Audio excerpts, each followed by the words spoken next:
Hey, I'm really glad you're here. This is an original story from Hidden Revenge family, and it took a turn you truly didn't see coming. Let's get into it. The sound of my suitcase hitting the hardwood floor cut through the room sharper than the wind outside. Not that anyone in that living room cared. The storm was loud enough to rattle the windows of the estate, thick sheets of snow slamming against the glass like they were trying to get in. Maine hadn't seen a storm like this in over a decade. Power lines were already going down across the county. Roads were closing, emergency alerts had been buzzing all afternoon, and somehow the real disaster was happening inside that house. I stood there looking at the suitcase lying on its side, one of the wheels still spinning like it hadn't quite accepted what just happened. Alistair didn't even flinch. He was standing by the fireplace, one hand resting on the mantel, like he was posing for a family portrait nobody asked for. Calm, composed, completely detached. "Pick it up," he said, like I was a housekeeper who dropped a tray. I didn't move. Across from me, Felicity let out a dry laugh. The kind that doesn't come from humor. The kind that comes from thinking you've already won. "I mean, honestly," she said, crossing her arms, eyes dragging from my boots to my jacket, like she was inspecting something she might return. "You show up dressed like that during Thanksgiving, and you're surprised this conversation is happening." I glanced down at what I was wearing. Dark jeans, thermal shirt, a coat that actually worked in weather like this. Yeah. Criminal. Trenton, leaning casually against the bar like he owned the place, smirked without even trying to hide it. "You've always had a talent for bad timing, Maeve," he said. "We're in the middle of closing a deal, a real one, not whatever it is you do, typing." Felicity cut in, waving her hand like she was brushing off dust. "She types. That's her career."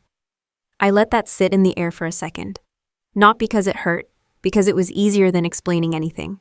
Alistair finally turned his head toward me, slow and deliberate, like he was granting me a rare moment of attention. "I didn't call you here for dinner," he said. "Of course you didn't. You're here because the family needs you to contribute." There it was. I leaned slightly against the arm of the couch, arms relaxed, waiting. He walked over to the table and slid a folder toward me. "Neat, clean, prepared. Trenton's company needs temporary liquidity," he continued. "Short-term, strategic. You have an asset that isn't being utilized efficiently." I didn't open the folder. "I know what's in it," I said. Felicity rolled her eyes. "Then save us all the time and just sign it." I finally looked at her. "Let me guess," I said. "My apartment." Trenton smiled like I'd just confirmed something he already knew. "It's not like you're using it to its full potential," he said. "Think of it as repositioning your resources." "That's a cute way to say mortgage your only property so I can clean up your mess," I replied. His smile didn't change, which told me everything I needed to know. Alistair's voice dropped a few degrees. "This isn't optional, Maeve." There it was, not a request, an order. I pushed the folder back across the table without touching it. No, simple, clean, done. The room didn't explode. It got quiet. The kind of quiet that builds pressure. Felicity uncrossed her arms slowly, like she needed both hands free to deal with me. "I'm sorry," she said, her tone shifting from amused to irritated. "Did you just say no, I did?" She let out a short laugh, shaking her head. "You live in a shoebox apartment, you work some invisible little desk job, nobody can explain, and you walk in here acting like you have leverage." I didn't answer. Because this wasn't about logic. This was about control, and she was losing it. "You're embarrassing," she continued, stepping closer. "Do you even realize how out of place you look in this house? That coat, those shoes. It's like you wandered in from a gas station." I glanced at Trenton. He looked entertained. Of course he did. "This isn't about appearances," Alistair cut in sharper now. "This is about family responsibility." "Family," I said, finally letting a little edge slip in. "You mean the part where I hand over everything I own so he can pretend he knows what he's doing?" Trenton straightened slightly. Felicity didn't. "Oh, we're not pretending," she said. "We're succeeding, something you wouldn't understand." "Right," I looked at Alistair. "You invited me here under the pretense of Thanksgiving," I said. "You waited until I walked in the door to corner me with paperwork." "That's called efficiency," he replied. I nodded once. "Of course it is. Then here's my efficient answer," I said. "No," that's when Felicity snapped. Not loud, not dramatic, just sharp. She grabbed my coat off the chair behind me and threw it straight at my face. "Then get out." The fabric hit my shoulder and slid down into my hands. Her smile came back colder this time. "If you're not going to contribute, you don't get to stay here," she said. "Trenton needs your room. He has real work to do." Trenton didn't even bother denying it. Alistair didn't stop her. That was the part that mattered. He just stood there watching like this was a negotiation he'd already finished. Felicity tilted her head slightly like she'd just remembered something funny. "Oh wait," she added, her voice dripping with fake generosity. "We do have an option for you." I didn't move. "Out back," she said, pointing toward the rear of the house. "That old rusted shed. You can sleep there." Trenton chuckled under his breath. "Seems more your speed anyway," he added. Felicity's smile widened. "Honestly, it fits your income bracket perfectly." I looked at all three of them. One by one, Felicity, smug, Trenton, relaxed. Alistair, silent. That silence said more than anything else in that room. No one was going to step in. No one was going to stop this. Good. I bent down, picked up my coat, and brushed off a bit of dust that wasn't really there. No tears, no yelling, no speech. Just done. I pulled the coat on, zipped it up halfway, and reached for my suitcase. Felicity watched me like she was waiting for something. A breakdown, a reaction, anything she could enjoy. She didn't get it. I walked past her, past Trenton, stopped for half a second in front of Alistair. He didn't look at me, not even now. "Happy Thanksgiving," I said. Then I turned, grabbed the handle, and walked to the front door. The wind howled louder as I got closer, like it was already waiting. I opened the door. Cold air slammed into me instantly, sharp enough to wake up every nerve in my body. Behind me, nobody said a word. Of course they didn't. I stepped out into the white and pulled the door shut behind me. Have you ever been treated like you were worth nothing by the very people who were supposed to protect you? Only to realize later they had no idea who they were dealing with. The lock clicked, and the sound of it blended seamlessly into the steady crunch of my boots pressing into deep snow. The snow swallowed the sound of the door behind me as my boots sank into the first step. Cold hit hard out here. Not the kind you shake off. The kind that makes decisions for you if you stand still too long. I didn't stand still. The estate lights barely reached this far. Just a faint glow behind me, fading fast as I moved across the open yard. Wind pushed sideways, sharp and constant, cutting visibility down to maybe 20 feet. Most people would have turned back. Most people didn't know where they were going. I kept my head down and walked straight toward the dark shape sitting alone past the tree line. The shed. Rusted metal. Half-collapsed roof. The kind of structure people ignore because it looks like it might fall apart if you breathe on it too hard. Felicity thought it matched my income. She wasn't wrong, just not in the way she meant. Snow had piled up around the base, nearly covering the lower panels. The door hung slightly off alignment, creaking as the wind pushed against it. From the outside, it looked like junk storage. That was the point. I stepped up to the door and didn't touch the handle. Instead, I moved to the left side of the frame, brushing snow off a section of wall that looked no different from the rest, unless you knew exactly where to look. My glove came off. Cold bit instantly, but I ignored it. I wiped the last layer of frost away, revealing a flat, dark panel, barely the size of a tablet. No lights, no markings. Dead to anyone without clearance. I pressed my thumb against the surface. For half a second, nothing happened. Then the panel came alive. A faint blue glow traced around my thumbprint, followed by a quiet pulse. Identity confirmed. The voice was low, neutral, not loud enough to carry past the wind. A second later, a narrow slit opened above the panel. I leaned forward slightly, iris scan. A thin beam swept across my eye, match verified. Good. Then came the part most people never hear. A dull, internal sound, desync. It wasn't an error, it was a command. The ground beneath my feet shifted. Not dramatic, not loud, just precise. The cracked concrete floor inside the shed split clean down the middle, each half sliding away from the other with smooth, controlled movement. No creaking, no grinding, just engineered silence. A rectangular opening revealed itself below, and inside it a hydraulic elevator. Warm air rose up from the shaft, cutting through the cold like a wall. I stepped forward, grabbed my suitcase, and walked inside. The platform responded the second my full weight settled. The panels above sealed shut. Darkness lasted less than a second. Then soft overhead lighting clicked on. The descent began. 40 feet doesn't sound like much, until you're dropping straight down into something nobody above ground knows exists. The hum of the hydraulic system was steady, controlled, no sudden movements, no drama, just a clean drop into a space designed to never be noticed. 3 years ago, this entire structure was installed without a single public record. Tier 1 SCIF, Sensitive Compartmented Information Facility, Department of Defense, East Coast Data Monitoring Node. Officially, this land didn't belong to my family anymore. Unofficially, they never noticed. The elevator slowed, stopped, a soft hiss, then the doors opened.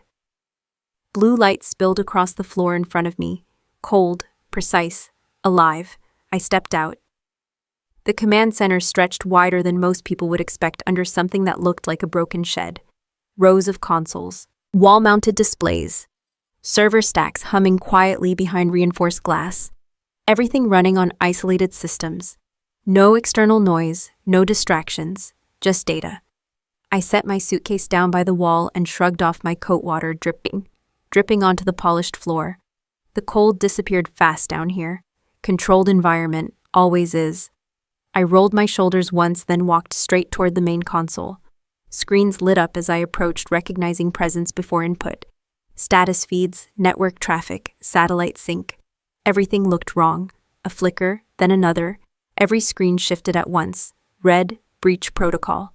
The words hit across every display in clean, unmistakable text. No confusion, no delay. I stopped moving, not surprised. Just focused. Storm damage reports began scrolling automatically along the side panels. Power grid failures across multiple counties. Transmission lines down, backup systems engaging, then failing. I reached the console and started typing, fast, no wasted motion. System diagnostics confirmed it within seconds. The entire regional grid had collapsed. Not unusual in a storm like this. What was unusual was what happened next.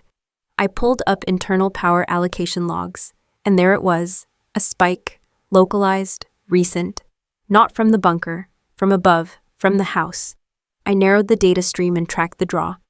Backup generator capacity drained, not from heating, not from lighting, from a single device.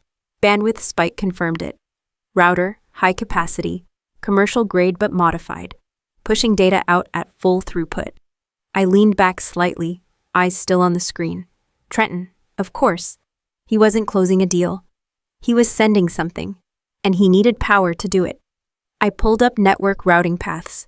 Even with the grid down, residual connections were still trying to push packets through whatever channels remained open. Encrypted, sloppy but aggressive. He was desperate. That made him dangerous. The system flagged incomplete transmission. 99%. Stuck. No stable power source to finalize the send. I exhaled slowly. So that's the play. Sell something fast. Get out before the storm clears. I started isolating the data stream, locking it into a controlled environment before it could reroute. Above me, somewhere through 40 feet of reinforced concrete and steel, I knew exactly what was happening. Panic, yelling, blame. Down here, silence. Control. I kept typing, rerouting, capturing, freezing the packet mid-transfer. He wasn't getting that last 1%. Not tonight. Not ever. Then something else popped up on the thermal overlay. I switched views. 2 heat signatures, moving fast, from the house, toward the shed. I didn't need zoom to know who it was. Of course they noticed the only structure on the property still radiating heat. Of course they'd come looking for it. Desperation makes people observant. I watched their movement patterns tighten as they got closer. No hesitation, no second guessing. They thought they found power. They thought they found control. They had no idea what they were walking up to. Above me, faint but clear through the structure, metal rattled. Then a sharp impact. They found the door. I stopped typing. Hands resting lightly on the console, listening. Another hit, harder. The sound carried through the structure, dull but unmistakable. They weren't knocking. They were trying to break in. Good. I glanced once more at the frozen data packet sitting at 99%. Then shifted my attention to the external system controls. Let them try. The red warning lights reflected across the screens in front of me, pulsing steadily as the storm outside lit up the sky in sudden flashes of white. Trenton's voice carried through the structure in bursts, muffled, but sharp enough to cut through the quiet. He was yelling, not the controlled kind he used in business meetings. This was raw, panicked, the kind of sound a man makes when something he thought he owned slips out of his hands. Good. My fingers didn't slow down. Every keystroke was deliberate, fast but clean, no wasted motion. The system responded instantly, pulling fragments of his transmission into a contained environment before they could degrade any further. 99%. He was so close, and that last 1% was everything. I isolated the packet and began reconstructing the data stream. Encryption wasn't military grade, not even close. He'd paid for something expensive looking, not something actually secure. Typical.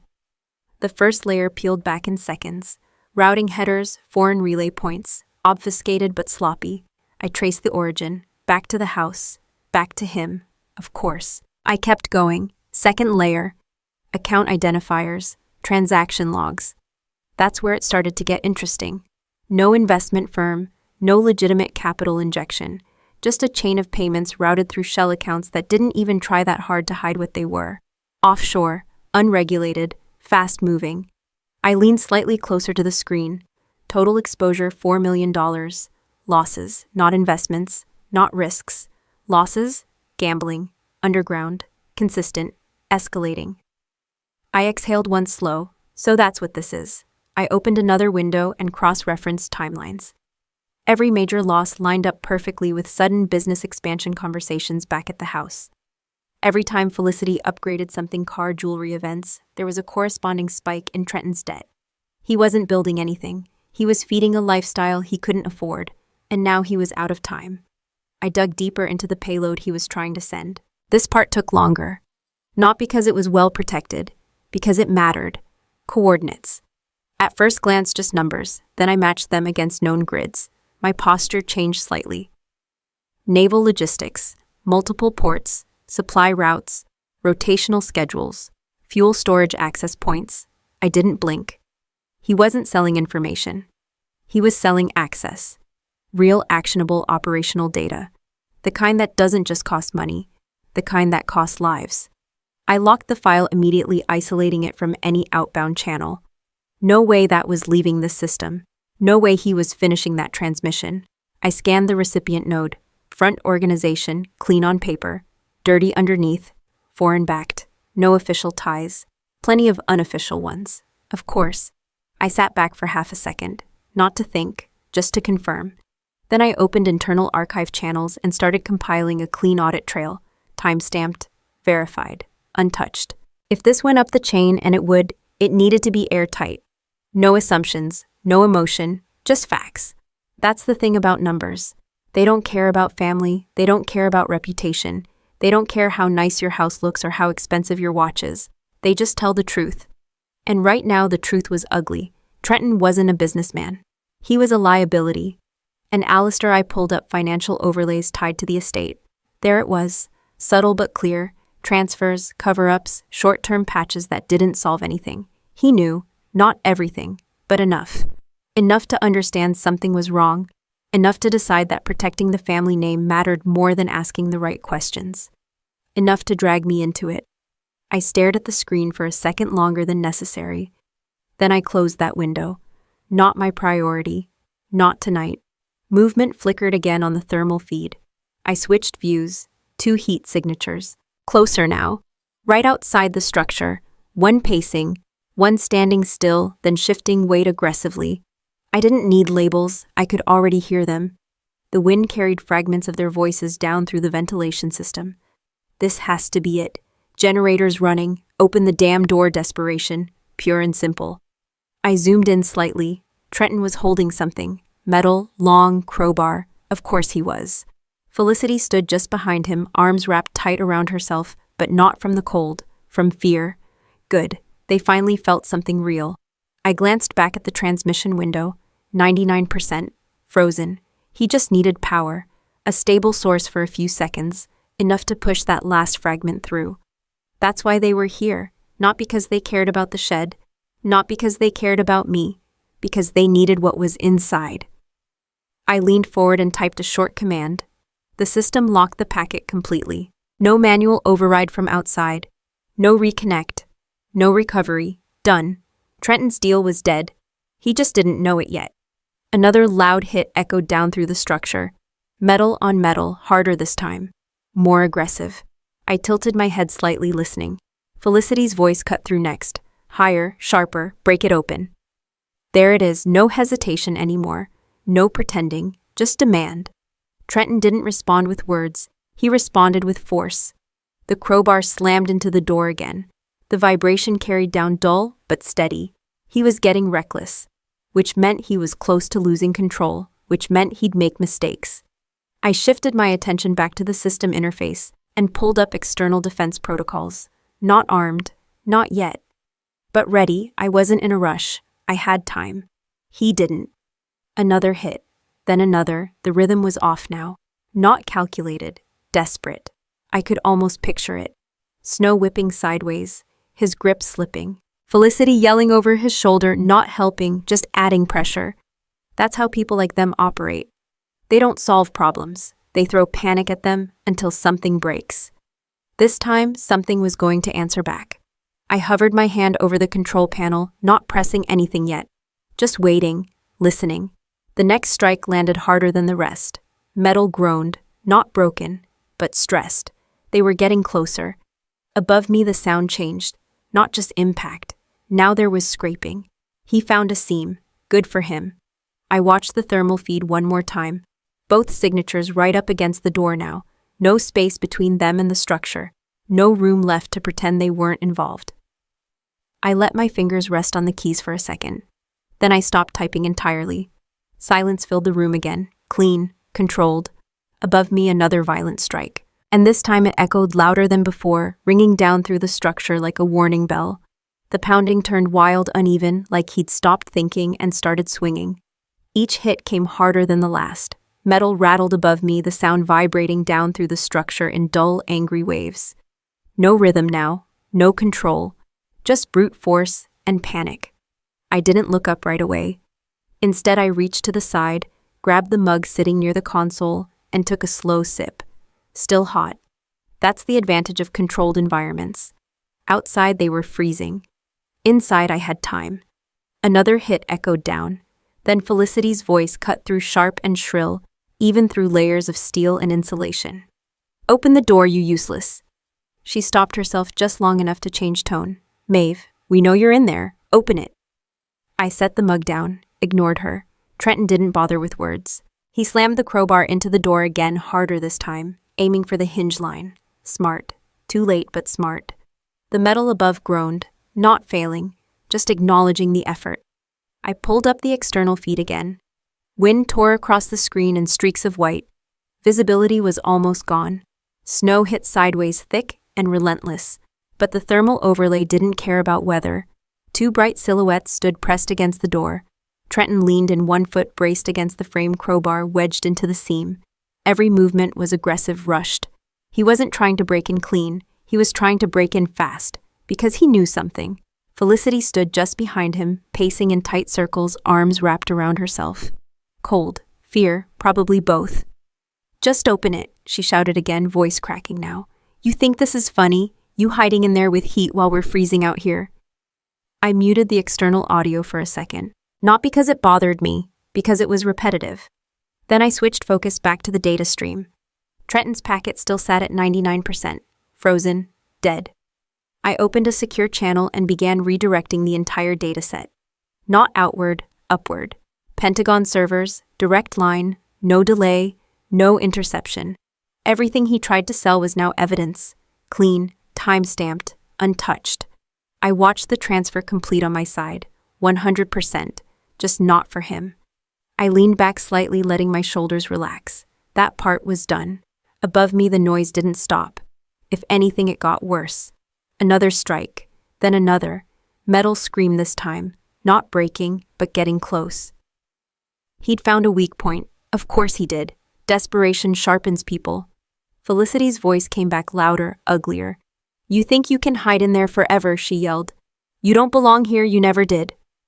I let out a small breath through my nose. Still the same script. Still the same assumptions. I unmuted the feed. Trenton grunted as he forced the crowbar deeper into the seam. "If I get this open," he muttered, more to himself than to her. He didn't finish the sentence. He didn't need to. I knew exactly what was running through his head.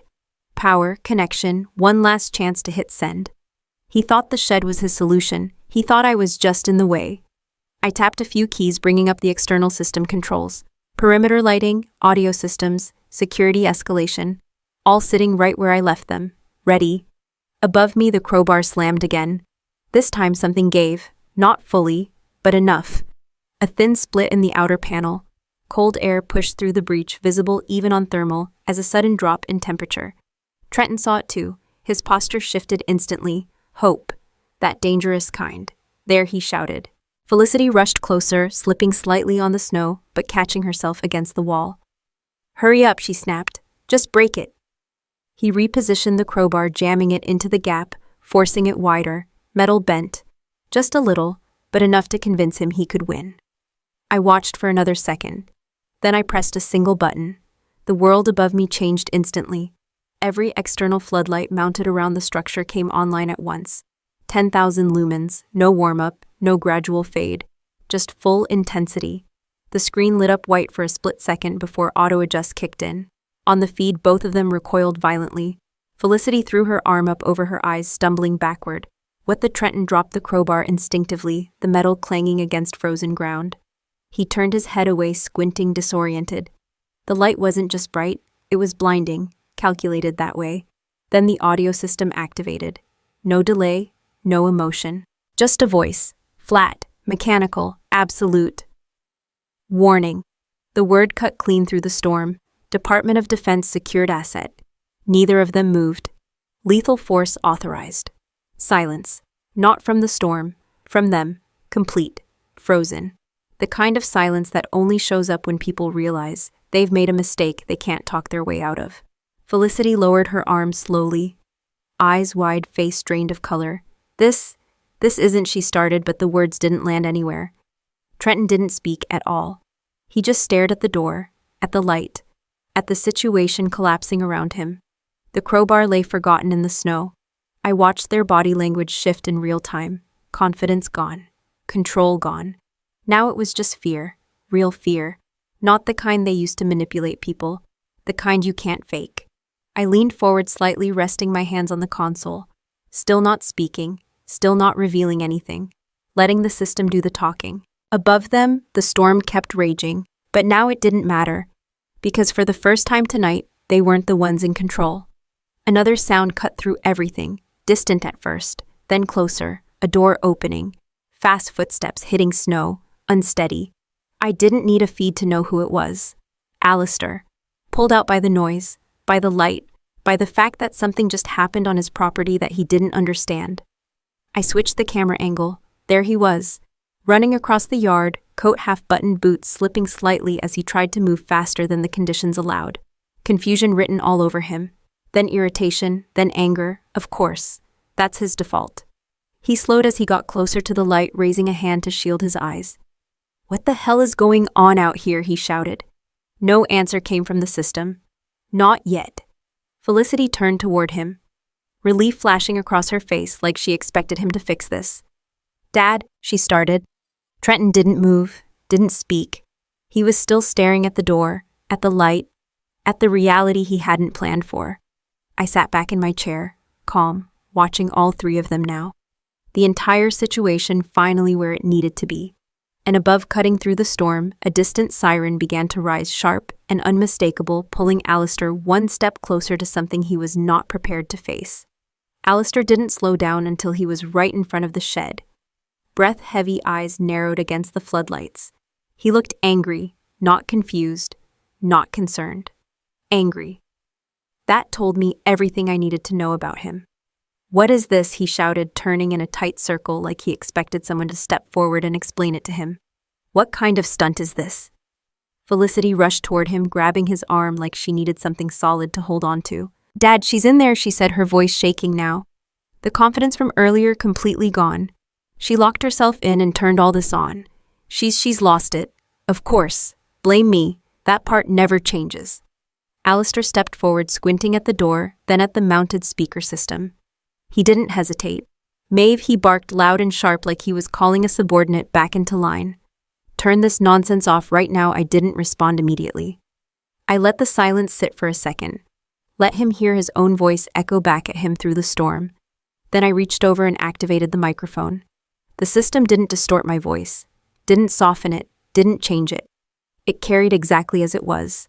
Clear, controlled, final. You don't get to give orders here. The words cut clean through the air above them. All three of them froze. Not because they didn't recognize my voice, because they didn't recognize the tone. Felicity's head snapped toward the speaker. Maeve, she said, uncertain now. Alistair didn't step back, didn't lower his voice. He doubled down. Turn it off, he repeated slower this time. Like I hadn't understood him the first time. You are damaging my property. I leaned slightly closer to the console.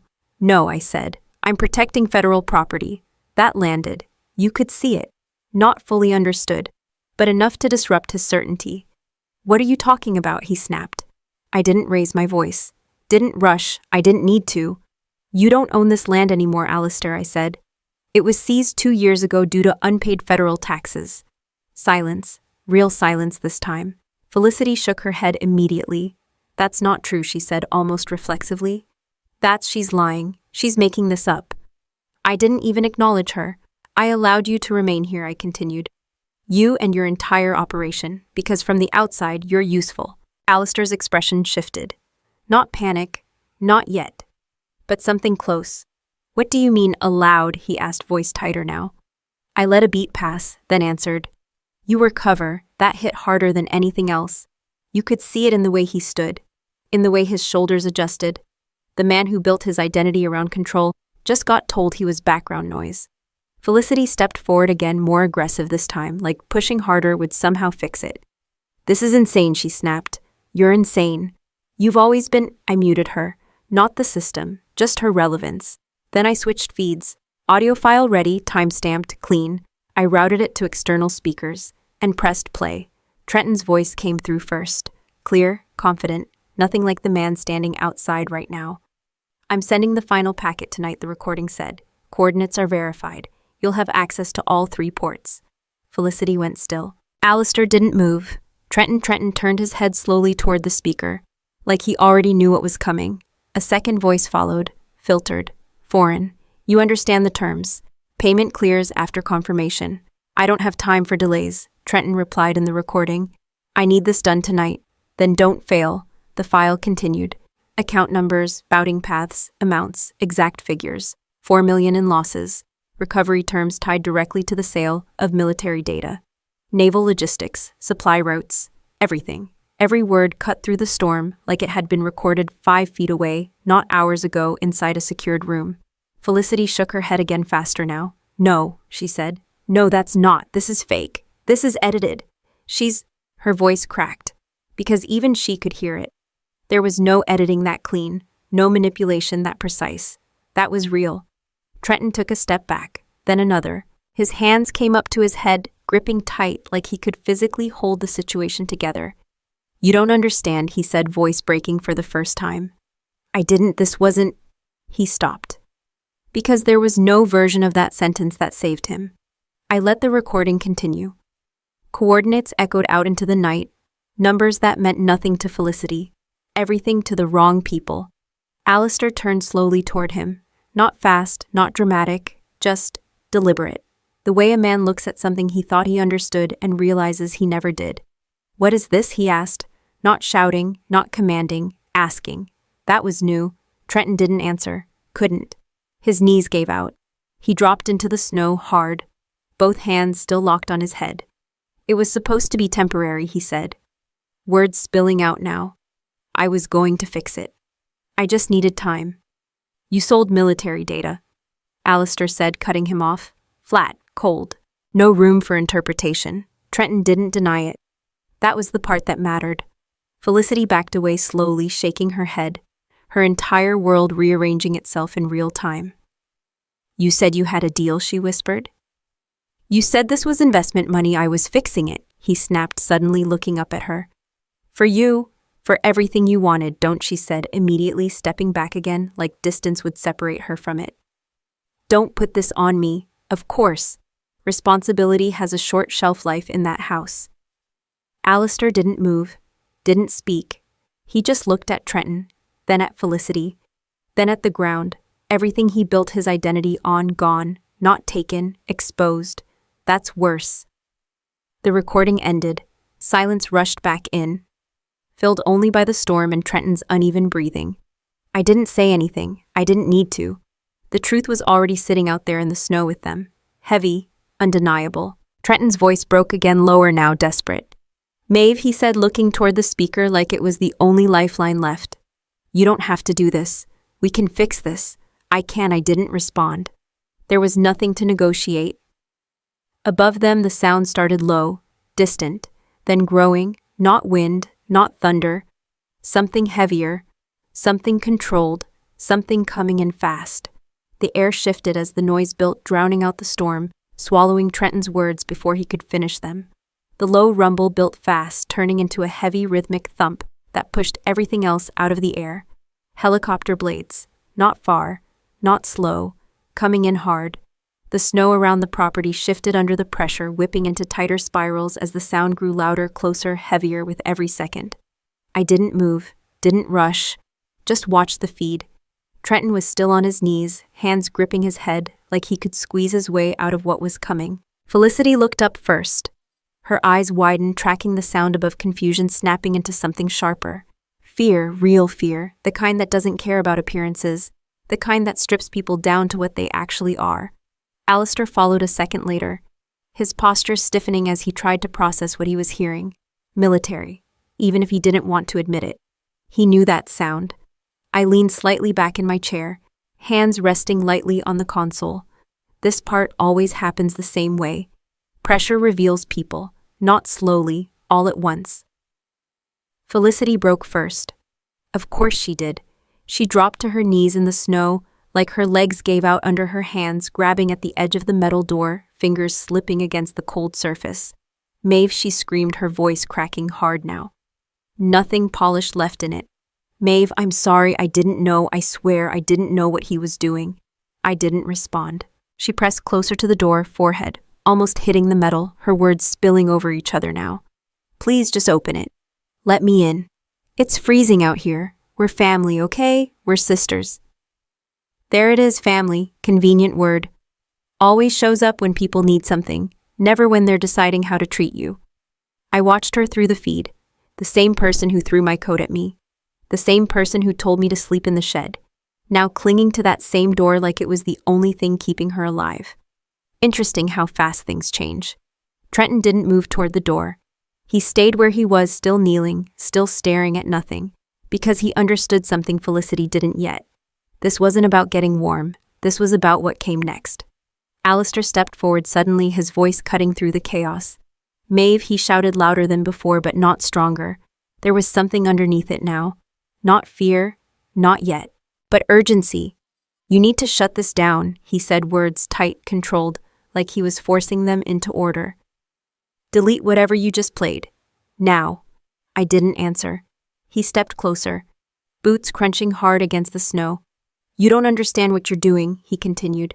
If that recording gets out, everything we've built, everything this family stands for, it's gone. There it is again.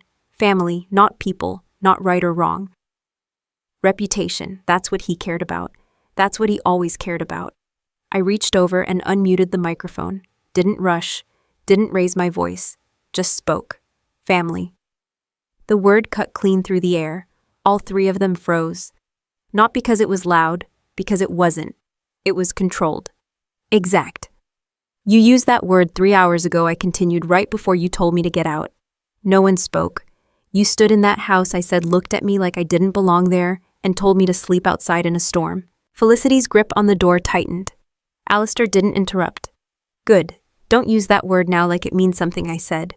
Not after you threw it away the second it became inconvenient. The silence that followed wasn't empty. It was heavy. Alistair opened his mouth, then stopped. Because for the first time tonight, he didn't have a response ready. Above them, the sound grew louder. The first helicopter broke through the storm ceiling, its shape barely visible through the snow, but the presence undeniable. Then a second one followed, tighter formation. Blackhawks. No hesitation, no delay. The downdraft hit the ground hard, snow exploding outward in violent waves as the aircraft hovered over the property. Felicity screamed as the force knocked her sideways, her grip on the door breaking as she hit the snow. Alistair staggered back, losing his footing for a second before dropping to one knee to stabilize himself. Trenton didn't even try to stand. He just stayed where he was, shoulders slumped like he already knew this part wasn't for him to fight. The lights from the helicopters cut through the storm, sweeping across the ground in wide controlled arcs, locking onto the area around the shed. Precision, purpose, not random, not confused. They knew exactly where to go. Felicity tried to push herself up, but the wind forced her back down again, her movements clumsy, uncoordinated. Maeve, she screamed again, desperation back in full force. Please, just open the door. I'll do anything, I swear. I'll fix this. No, you won't. You never did. I didn't say it out loud. Didn't need to. Alistair tried again, louder this time, fighting against the noise. You have to stop this, he shouted. This doesn't leave this property. Do you hear me? It doesn't. The rest of his words were swallowed by the roar of the rotors overhead. Control. Gone. Completely. I watched all of it without moving. No anger. No satisfaction. Just clarity. This is what happens when people think power comes from status. It doesn't. It comes from leverage, from information, from knowing exactly when to act. The helicopters lowered, slightly stabilizing position. Then the side door of the lead aircraft slid open. Dark interior, then movement. Shapes, figures, controlled, disciplined. Weapons already in position before their boots even touched the ground. The transition was clean, no wasted motion, no hesitation. The moment they landed, the entire dynamic shifted. Felicity stopped shouting. Alistair stopped giving orders. Trenton didn't move at all, because now it wasn't about family, it wasn't about reputation, it wasn't about control. It was about consequences. And those don't negotiate. The downdraft eased just enough for the scene to settle into something quieter. Not calm, never calm, just final. I leaned slightly forward, eyes on the feed as the team spread out in perfect formation. 3 targets, no confusion, no mistakes. And just as the first beam of a weapon-mounted light locked onto Trenton's chest, the entire situation snapped fully into place. Snow tore sideways across the ground as the team hit with precision boots, landing in perfect sequence. No hesitation, no wasted movement. They spread out in seconds, weapons up, angles covered every position, locked before the storm could even settle around them. The lights from the helicopters held steady, cutting the scene into sharp contrast. White snow, black gear, red laser dots dancing across fabric and skin. Trenton didn't move. He couldn't. One of those red dots sat right in the center of his chest, steady, unblinking. Don't move, a voice snapped through the chaos. Clear, commanding, used to being obeyed. Felicity froze completely, hands half raised like she didn't know what to do with them. Alistair didn't freeze. Of course he didn't. He stepped forward instead, pushing through the wind like authority alone would make the situation bend back into something familiar. Hold on, he said, raising a hand, trying to control the space like he'd done his entire life. There's been a misunderstanding here. No one lowered a weapon. No one stepped back. He kept going anyway. I'm a retired colonel, he added louder now, like the title still carried weight. I need to speak with whoever's in charge. One of the agents shifted slightly, not backing down, just adjusting aim. A man stepped forward from the formation, clean posture-controlled movement, voice, steady even through the storm. FBI, you could tell without the badge. Get on the ground, he said, not even looking at Alistair. The command wasn't for him, it was for Trenton. The laser tightened on his chest. Trenton's breathing hitched. I didn't... He started, but the words didn't land anywhere useful. On the ground, now. No emotion, no room for interpretation. Alistair stepped closer, trying to insert himself between them. You don't understand, he said louder, more forceful. This is a private matter. My daughter is inside that structure. The agent didn't even look at him. He just moved his arm. A simple motion, firm, effortless. Alistair got pushed aside like he weighed nothing. Not aggressive, not violent, just irrelevant. That's the difference. Felicity gasped as Alistair stumbled back, barely catching his balance. You can't do that, she shouted, voice cracking again. This is our property. No one answered her, because it wasn't, and she was about to find that out the hard way. Cuff him, the agent ordered. 2 operatives moved instantly. They closed in on Trenton from both sides, forcing him forward down into the snow. He didn't fight, didn't resist.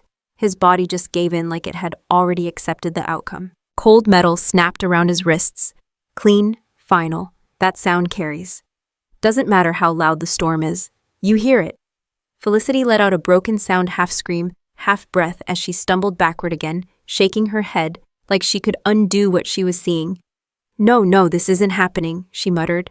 This isn't real. Alistair stood still now, not speaking, not commanding, just watching. For the first time since I arrived at that house, he had nothing. No control, no authority, no leverage, just consequences. I reached over to the console and entered a final command. The system responded instantly. Above them, the metal structure they had been trying to break into shifted. Not violently, not dramatically, just precise. A soft hydraulic hiss cut through the air. The door began to move. All eyes snapped toward it. Even the agents adjusted slightly, weapons tracking the motion. Good, they were paying attention. The outer panel slid aside. Then the inner seal disengaged. Warm air pushed outward into the freezing storm. And I stepped up. No coat, no cheap fabric, no disguise. Black tactical uniform, clean lines, no excess. The insignia sat exactly where it needed to be. Director of Cyber Operations. Visible, unmistakable. I didn't rush, didn't hesitate.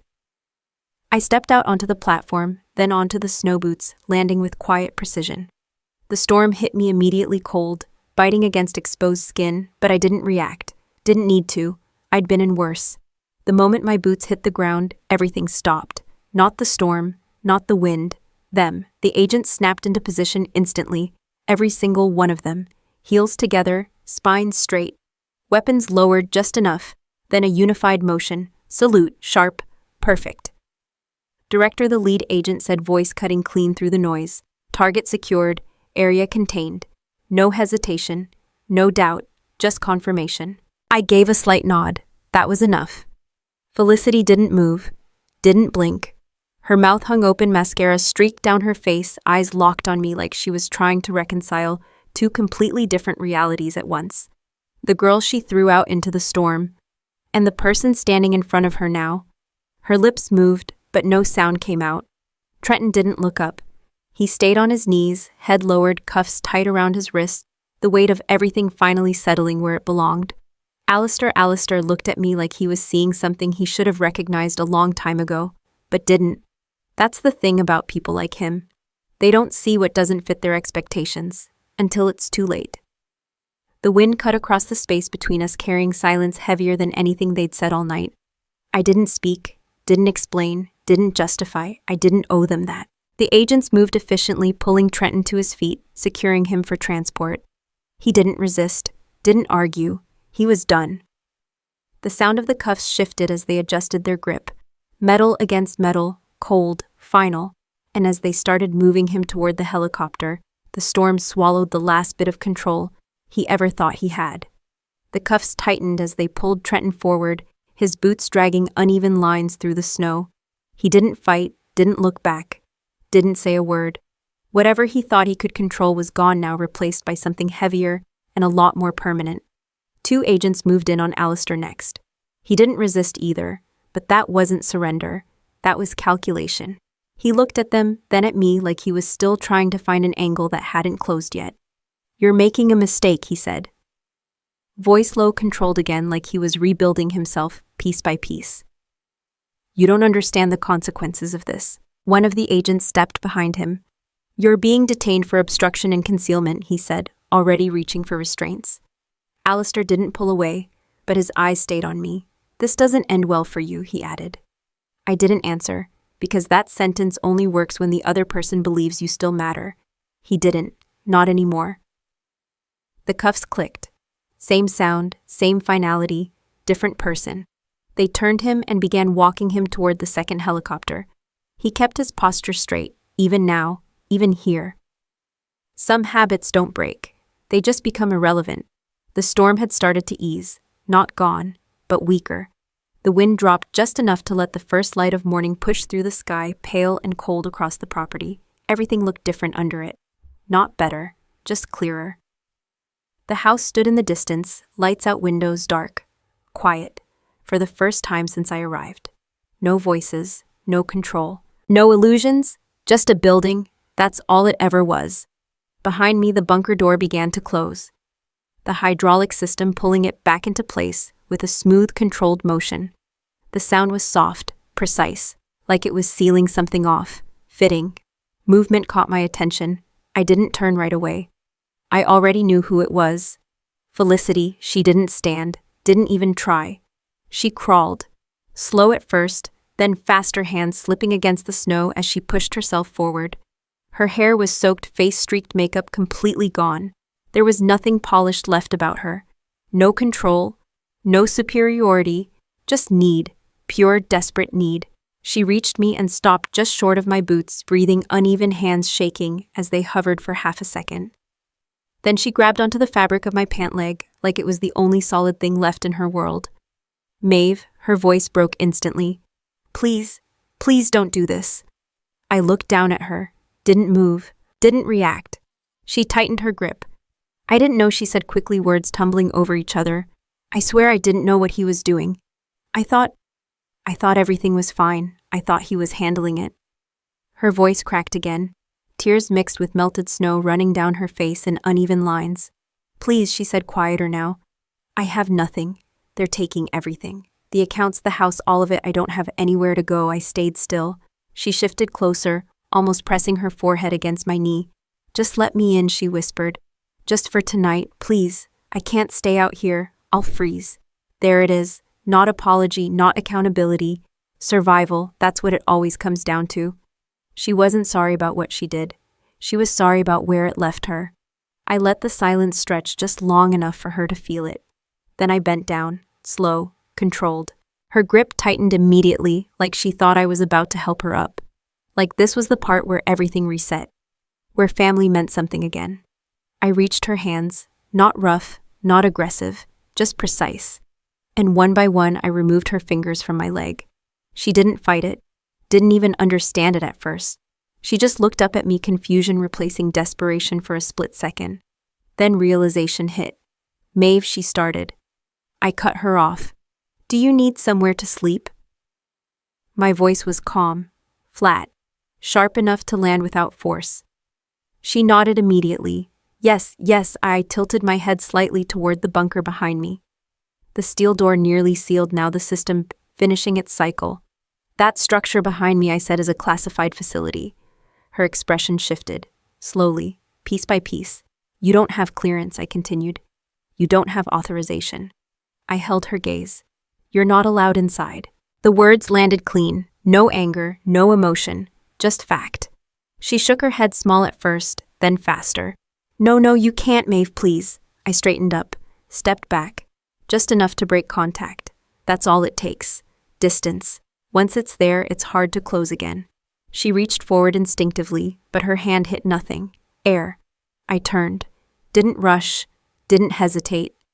The helicopter door was already open, the crew waiting, everything exactly where it needed to be. I stepped up, boots hitting metal with a solid, controlled sound. Behind me, Felicity's voice cracked again, louder now, desperate enough to break. Maeve, please don't leave me here. I didn't turn around. Didn't need to. There was nothing back there for me. I stepped inside. The door slid shut. Clean. Final. The noise of the outside world dropped, instantly replaced by the controlled hum of the aircraft. Through the small window, I could still see her, kneeling, alone, snow settling around her like nothing had happened. Like everything had. The rotor spun faster, lifting the helicopter smoothly off the ground. The estate shrank beneath us, then disappeared into white, and for the first time that night, everything was exactly where it belonged. The hum of the helicopter faded into something steady, controlled, almost forgettable. That's what most people don't understand about moments like that. They think the ending is loud. It's not. The loud part is everything that leads up to it. The ending, it's quiet. I sat there strapped in, watching nothing but white outside the window. Snow, sky, no landmarks, no noise from anyone else inside. No one asked me questions. No one needed explanations. Everything that mattered had already been decided. And that's exactly the point most people miss. They think power shows up in the moment you speak. It doesn't. It shows up in all the moments you don't. People love to talk about being underestimated like it's an insult, like it's something you need to fix, correct, defend. I never saw it that way. Being underestimated is not disrespect. It's access. Let me explain something most people learn too late. When someone underestimates you, they lower their guard. They stop watching you carefully. They stop questioning your position. They stop seeing you as a threat. That's not a disadvantage. That's a blind spot. And blind spots are where leverage lives. Most people destroy that advantage the second they feel disrespected. They argue, they explain, they try to prove themselves. That's the mistake. The moment you try to prove your value to someone who already decided you don't have any, you lose control. Because now you're reacting. And once you're reacting, you're predictable. That's where people like Trenton thought they had me figured out. Quiet job, simple life, no presence, no influence. They weren't wrong about what they saw. They were wrong about what they understood. And I never corrected them. That wasn't weakness, that was discipline. There's a difference between being ignored and choosing not to be seen. Most people can't tell the difference. That's why they talk too much. They reveal too much. They try to control how others see them. And in doing that, they give away exactly how to be handled. Here's the truth. You don't need everyone to understand you. You don't need everyone to respect you. You don't even need to correct people when they're wrong about you. What you need is timing. Because information is only valuable when it's revealed at the right moment. Too early and it gets ignored. Too late and it doesn't matter. Right on time and it changes everything. That's why I didn't explain my job at that table. That's why I didn't correct Felicity when she mocked me. That's why I didn't stop Trenton when he assumed I was irrelevant. Because the moment I would have said anything, I would have lost the advantage. They would have adjusted. They would have hidden things better. They would have been more careful. Instead, they got comfortable. They got loud. They made mistakes. And mistakes are easier to work with than secrets. Let me say something clearly. Silence is not passive. Silence is control. It's deciding what people get to know about you and when they get to know it. Most people use silence because they're afraid. That's not what I'm talking about. I'm talking about strategic silence, the kind where you're fully aware of what's happening and you choose not to react. Because reacting isn't always winning.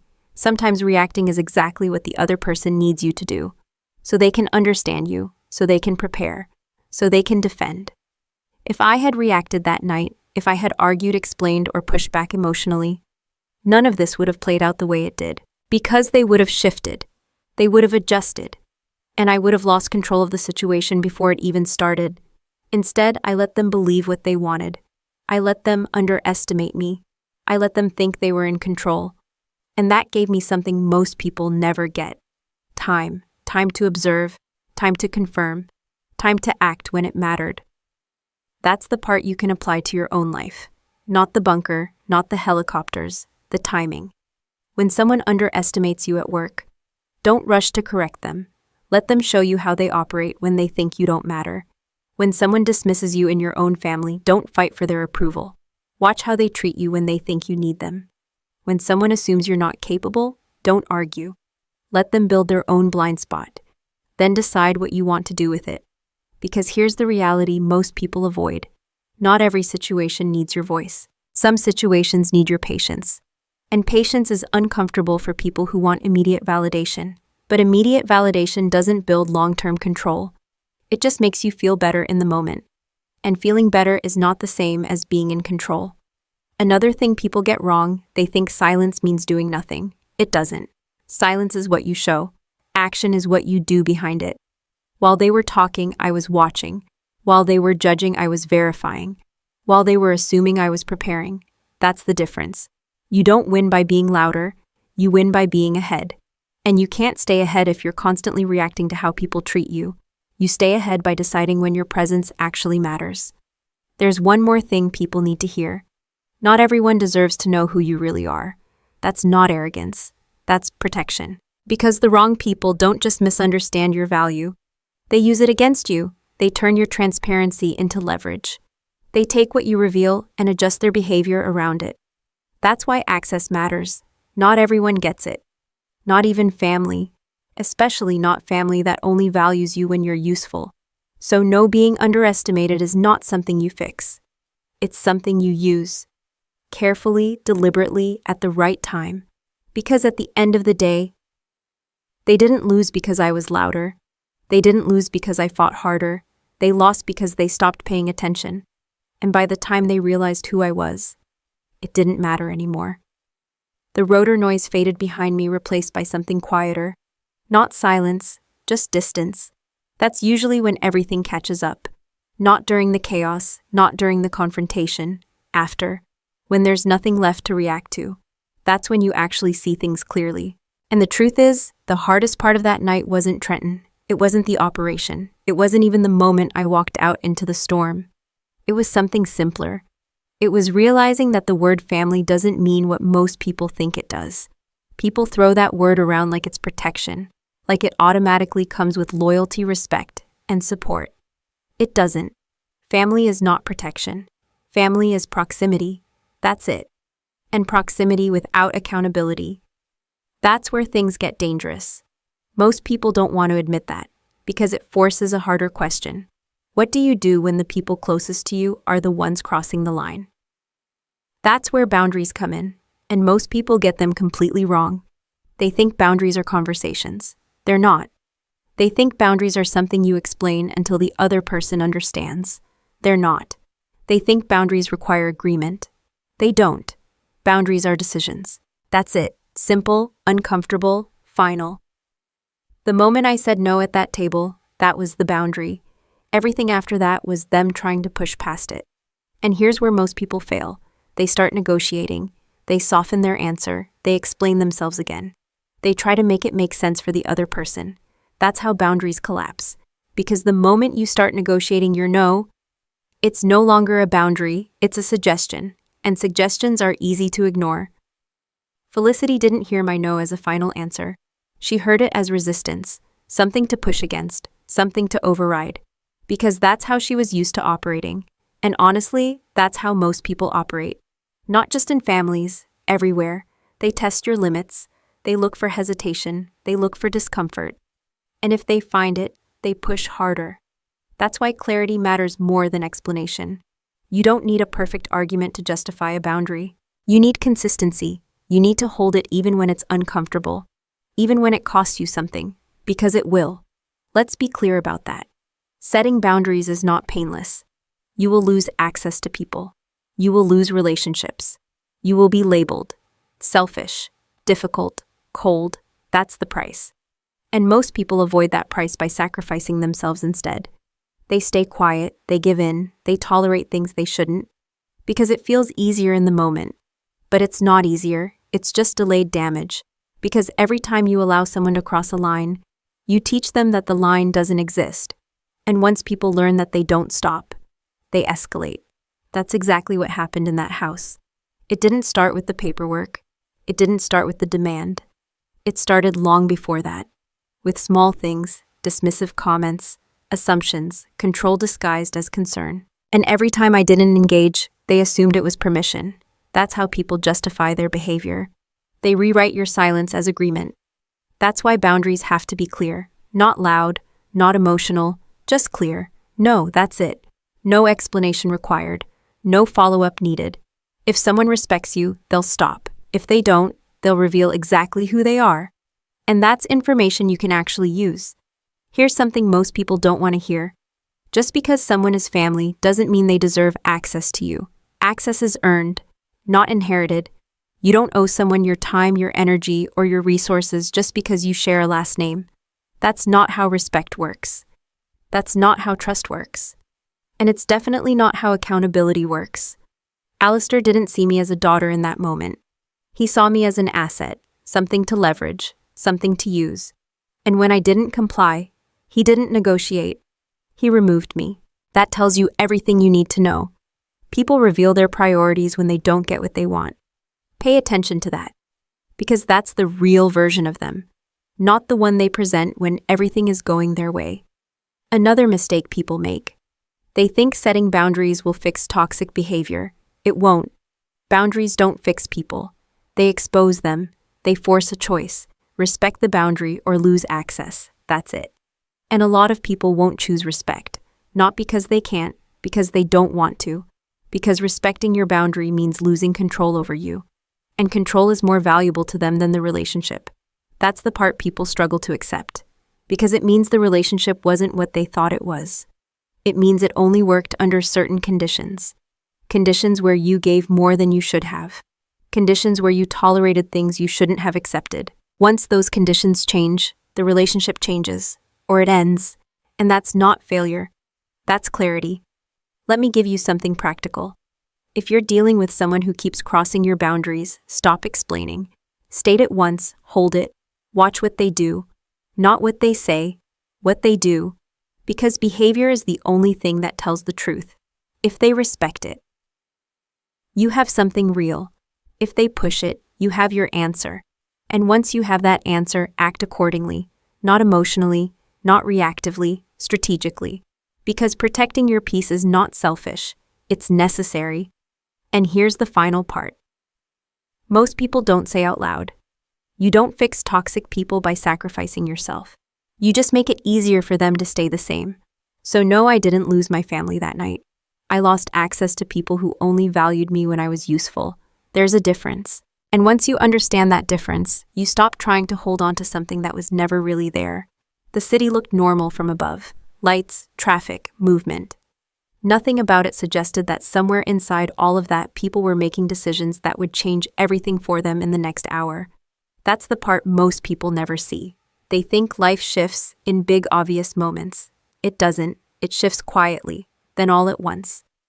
People like to call what happened that night revenge. It makes the story easier to understand, cleaner, more satisfying. But that's not what it was. Revenge is emotional. It's loud. It's immediate. It's about making yourself feel better after someone crosses a line. That's not what I did. What I did was wait. And most people are bad at that. Because waiting feels like losing. It feels like doing nothing. It feels like letting someone get away with something. So they react. Immediately. They argue. They confront. They expose too early. They try to balance the situation as fast as possible. That's where they lose. Because reacting is predictable. And predictable people are easy to control. Let me be clear about something. The moment you act out of emotion, you hand control to the person who triggered it. You're no longer making decisions, you're responding. And once you're responding, you're behind. That's the difference between reaction and control. Reaction is fast, control is timed. When Trenton pushed that paperwork across the table, I could have reacted. I could have exposed him right there. I already had enough to question him, enough to push back, enough to make things uncomfortable. But uncomfortable is not the same as effective. If I had done that, he would have adjusted. He would have slowed down, he would have covered his tracks. And whatever he was trying to send that night would have disappeared. That's the part people miss. Early action feels powerful, but it's often incomplete. And incomplete action creates incomplete results. Timing is what turns information into leverage. Without timing, information is just noise. I didn't need to stop him immediately. I needed to stop him completely.